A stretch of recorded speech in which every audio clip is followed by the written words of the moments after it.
There, HQTs, are you feeling that Saturday night fever? Because we're turning up the heat on that weekend flow, and I know you're raring to go. As you know, Saturday is obsolete around these parts. It's been replaced with something way more exclusive. Smarterday, Smarty Pants. HQ is pushing your IQ to the very limit again tonight. Have you got big enough brains to make it rain? I want to see a whole thunderstorm tonight, people. So put down the leftovers. Yes, the stuffing as well. Time to get up close and personal. Welcome, everybody, to Smarterday. I'm Sharon Carpenter, your shrewd, rude, and sharp presenter at your phone's epicenter. And this is HQ, where if your brain is on fleek, that cash you shall reap. That's season 11. Don't you feel you're in heaven? We have wiped the slate clean. All of your points and levels have been reset. We're only one day into the new season, and we're hearing a few of you are already on level 10. See, point multipliers really do help. That's impressive. Now, we've got some fun shows coming up to get you in the holiday spirit. Tomorrow, we are bringing you Love Actually Trivia, the holiday movie that launched 1 million hot takes. Whether you love it or hate it, do not miss it. Oh, Keira Knightley, love her. Now, as we get closer to the end of the 2010s, we're going to take you back to some of the best moments of the past decade. Did you love Christmas music trivia last night? Well, next Friday, we're bringing you trivia all about this decade's biggest hits. So get ready to party. Monday is movie night, and this one's on the top grossing movies of the past 10 years. All our faves, all the blockbusters, Monday at 9 p.m. Then Thursday, we are getting buzzworthy to bring you the most exciting moments of this decade. What could they be? Tonight, though, is 15 tougher than usual questions. You are playing for money, points, and bragging rights. Triple the pleasure, triple the fun. I see some of you commenting on my dress in the chat. I just partnered with Wardrobe. They've got a ton of designer and vintage pieces. It was hard to pick what to wear tonight, but since it's a fashion rental app, I could try a bunch of looks out. So cool. Go check out the Wardrobe app on the App Store. Now let's get those brains fully defrosted. The holiday season is upon us. Have you started buying gifts for your loved ones yet? Well, let's see if you can guess the price of these smart items. All right, how much does the grocery carrying robot Jeter cost? There it goes. Not quite Derek Jeter, but Jeter nonetheless. Is it $1,999, $3,250, or $5,000? The Jeter will carry your groceries. But how much will that thing cost you? Do you think? Maybe you have one. Do you have one? All right, you went for $3,250. 50% of you did, and you are absolutely correct. You know your robots. An Italian company is offering the wheeled robot for $3,250, and its sole purpose is to follow you around and carry your shopping. Next up, how much would a Kano Harry Potter coding kit usually go for? One of those right there. Is it $100, $125, or $150? Can you crack this code? You Potterheads probably have these already, don't you? It's actually on sale right now, so it's a bit less, but how much does it usually go for? You went for $150. 43% of you did, and you're absolutely wrong. The Kano Harry Potter coding kit teaches kids to learn JavaScript through the wizarding world and goes for about $100 for ages 6 to 690. Okay, time for one last one. How much did the Encyclopedia Britannica cost? Remember those? Your parents might have some of those. Is it $1,400, $250, or $999? Yeah, before the internet, that was the only way we could gain knowledge, the Encyclopedia Britannica. But how much was it? Did it burn a hole in your pocket or not? You went for $999, and yet again, you're absolutely wrong. Britannica doesn't sell these anymore. They've switched to digital, but a brand new 32 volume printed edition was $1,400. Let's count it down.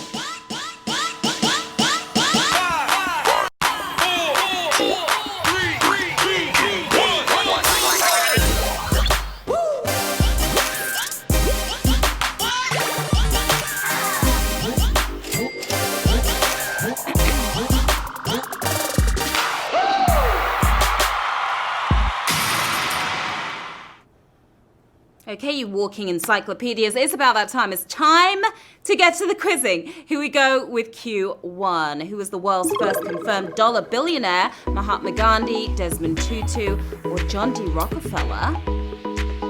Time to get rich tonight. First dollar billionaire. You don't get to be a billionaire devoting your life to non-violent resistance, unfortunately. So hope you rocked with John D. Rockefeller. Don't forget the D. 71,000 of you got it correct. Rockefeller founded the company that would become ExxonMobil and other oil companies too, making him the richest person ever in modern times. Impressive. Q2. The month of December is named after what number? 11T, 10 or 12? Any December babies with us? You Sages, you Capricorns. Men lie, women lie, numbers don't, and the number is 10. 10 out of 10, did you get it? 31,000. Oh, look at that savage. That was a complete and utter savage here on Q2. I mean, it is Smarterday after all, isn't it? Use the extra lives. 31,000 if you're still in. January, March, May and June are named after gods, and so they should be. April and February for Roman words, while July and August are for Roman leaders. By September, they gave up and just named the rest after a bunch of numbers.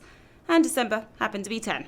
Now, you want to level up as high as possible this new season. Add a point multiplier to help you reach your next level. They work on all the points you earn in this game, which is hopefully a lot. And that's on you, isn't it? Q3. The Moscow-Washington hotline was created in response to which of these events? Cuban Missile Crisis, Prague Spring, or Chinese Civil War? You used to call me on your hotline. If you went for Prague Spring, you'd better spring back in action with an extra life. Cuban Missile Crisis is the answer, 43,000 of... Oh, you knew that one, didn't you? Yeah, it didn't help that messages between the US and Soviet Union took 6 hours to get there. So to avoid nuclear war the next time, they set up the hotline, almost as good as text or FaceTime. Q4. A Major League sports team in which US city has a flower for their logo? New Orleans, Atlanta, Memphis. I want to see you blooming in full bloom tonight. This was a bit of a trick question. It looks nothing like a flower, but New Orleans is the answer. And you knew that. 25,000 if you did. It was kind of brutal. The New Orleans Saints should really be called the Fighting Florals. Their logo may look like some sort of sharp instrument, but it's actually the fleur-de-lis, a stylized lily. Now, don't be silly. There's no better way to handle a savage question than with an extra life. You can use as many as 3 in one game. Do you see it on your screen? Go ahead. Tap to buy one. Yeah, go on. You can also buy extra lives throughout the game by tapping on the heart below. They'll work on every question up to Q14. Here's Q5. The Da Vinci painting to command the highest price at auction features which of these subjects? Jesus of Nazareth, mysterious noblewoman, or John the Baptist? Oh, yeah, it was a pretty penny. If you went for mysterious noblewoman, that wasn't so noble after all. It's Jesus of Nazareth. Oh, that was another savage. Double the savage. That's what Smarterday is all about. 9,000 of you making beautiful art right now. Salvator Mundi may not be the most exciting Da Vinci piece out there, but it's certainly the most expensive, raking in over 450 million at auction. Jesus. Now there's no such thing as too much trivia in your life. Now you can play HQ Trivia anytime, anyplace, anywhere with our daily challenge. Score points to help you level up by playing on demand each day. So much fun. Q6. Which of these musical intervals is consonant, perfect fourth, tritone, minor third? And I don't mean B, C, D consonant. The perfect fourth is far from the perfect answer. It's minor third. Making major moves, 9,000 of you are. The minor third is a so-called imperfect consonant, but a consonant nonetheless. That just means it sounds good. A tritone, however, sounds so bad it's been called the devil in music. And so have I. Q7. The artist Banksy is widely believed to be a member of which of these musical acts? Blur, Massive Attack, or Radiohead? Oh yes, the mysterious Banksy. You know it's Smarterday when we ask you who's Banksy, because we don't even know, but he might be a member of Massive attack. Or you're on the attack, 7,884 of you are. Banksy is sometimes believed to be a member of the Gorillas, but most of us think he's really Robert Del Naja of Massive Attack, either him or Matt Richards. My money's on Matt, actually. Q8. The world's oldest university in continuous operation, according to UNESCO, has what other distinction? Taught Da Vinci houses the Rosetta Stone, or founded by a woman. If you tapped on Taught Da Vinci, is back to school you go, because it's founded by a woman. Girl power for 5,590 of you. Whether or not it's the world's oldest college, that's debatable, but this isn't. Morocco's University of Carawine, created in 859 AD, was founded by a woman, and a very wise woman at that. Q9, you ready? Let's go. Which of these cities was never a capital of Scotland? Scone, Edinburgh, Glasgow. Aye, aye, lassie. Gotta get this wee one right. It's like a Captain Scottish person. 3 Scottish cities, but which one was never granted capital status? The no-go here is Glasgow. Are you on your glow up right now? 3,376 of you are. Edinburgh is the current capital of Scotland, but when the nation was independent, it was Scone, a tiny town near Perth that goes great with afternoon tea. Delicious. Jam and cream and all that good stuff. Q10. Which of these classical twins have namesake stars in an astrological constellation? Castor and Pollux, Phobos and Deimos, or Romulus and Remus? It's in the stars, guys. What do the stars say? If you went for Romulus and Remus, you're going to feel like an ignoramus, because it's Castor and Pollux, and we're not talking bollocks. No, 3,384 of you know that. Why were there so many twins in ancient Greece and Rome? Did they have IVF back then? Maybe. Castor and Pollux were part of the Gemini constellation, the split personality stars. Q11. Which of these letters appears in the greatest number of US state names? Z, X, or J? Always fun letters to work with. / impossible. Here's tricky enough finding a spot for these letters in a game of Scrabble, let alone a state. X marks the spot. All right, well done. 2,242 if you got it right. I thought that was going to be savage. There's one Z in Arizona. There's a J in New Jersey. Just one, yeah, but you'll find X in both Texas and New Mexico. As for the letter Q, it's a no-show. Q12. The predecessor to King Tut tried to make which of these reforms to the Egyptian religion? Changing to monotheism, ending human sacrifice, or improving mummification? Tut, if you get this wrong. There were new and improved methods to get mummified, but his focus was changing to monotheism is the correct answer. 1,347 of you knew it. Pharaoh Akhenaten is famous for being Nefertiti's hubby and Tutankhamun's possible dad. He wanted Egyptians to worship only one god, but they basically told him to stick it. Q13, your lucky number. What made a security guard call authorities during the infamous Watergate hotel break-in? Taped door lock, flashlights and window, or overheard scream? They'll all set you on alert, won't they? If you went for flashlights and window, you got Watergate confused with Forrest Gump. It's taped door lock. You unlocked that one. That was tough.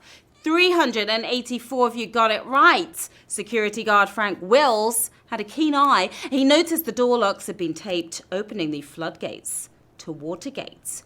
Q14, we're almost there. In Catholicism, which of these titles is not solely synonymous with the Pope, Bishop of Rome, His Eminence, or Supreme Pontiff? What are you not going to call him? You can get away with calling the Pope a lot of things, just not His Eminence. You are emanating right now, 216 of you. His Eminence is reserved for cardinals, while the formal way to address the Pope is His Holiness.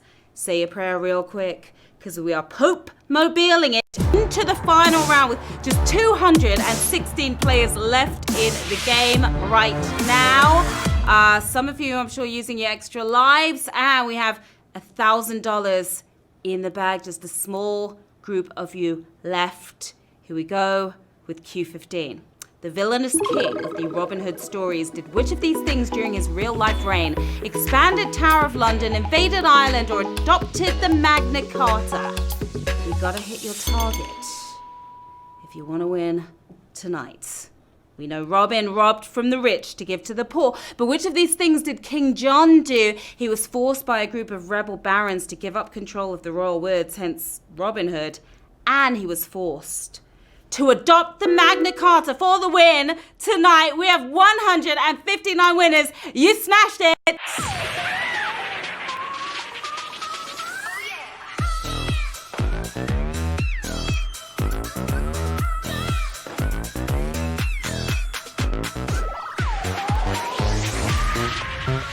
Well done! For 159 winners, that is such a tiny group. You are the biggest brainiacs here. I mean, look at Best Kenny. He's pretty surprised at his own win. You're taking home $6.29, all of you are. And you're taking home 3,842,768 points. How about that? What level are you on right now? That's a lot right there. We've got Dr. Clean. That was a clean win. We've got Lynn 30k. He got more than 30k points, that's for sure. Jub Jang, who looks like he's jumping for joy or something.